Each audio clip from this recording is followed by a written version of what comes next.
Եվ աղմուկի տեղ չկա։ Եվ ի վերջո հարգելի գործընկերներ, ի վերջո ես այսօր առավոտը նստած եմ բանում ազգային ժողովի դահլիճում եւ նայում եմ, դա ինձ համար ասենք գիտեք ինչա, մի հատ sense բանի այն ֆանտաստիկ ֆիլմի տեսարանը։ Ընդդիմության ներկայացուցիչը ձայնա վերցնում, ձայն, վարման կարգով, ասում ես, հեսա ես ինչ անելու։ Ասում է ժողովուրդն բյուջե են լցնում, ժողովուրդ, արբա մեր գրպանները լցնեինք։ Խելագարվելու բան է։ Ձայն են վերցնում, ասում ես, արա ես ինչ ասելու, ես ասենց բան էլի, ասում է ժողովուրդն բյուջե են լցնում,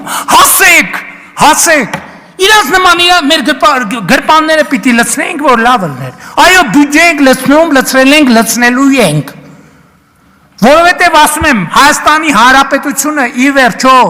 քաղաքացին պետք է հասկանա, որ բյուջեի թիվը իր բարեկեցությունն է։ Բարեկեցությունը, ասում եմ,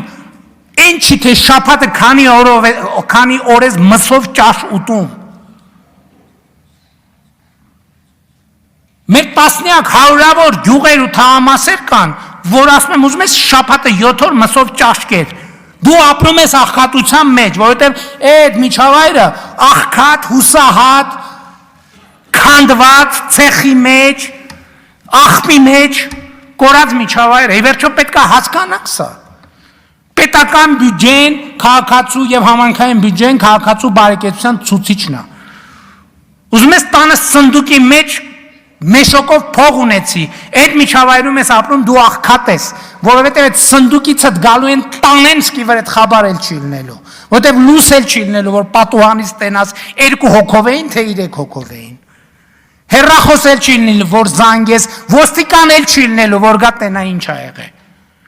Ենեն չի, որ այսօր մեր ոստիկանությունը կամ պետական կառավարման համակարգը բանա, կատարյալ աշխատում, բայց այդ թվում են պայմաններով, որ տասնյակ տարիներով փոխանակ բյուջե լցնեն, իրան ջեբերն են լսել, ոստիկաններին էլ ասել են, դե գնացեք, դե կանաչի մանաչի ծախող կա, տեսեք ինչ է կանում։ Արձագանք։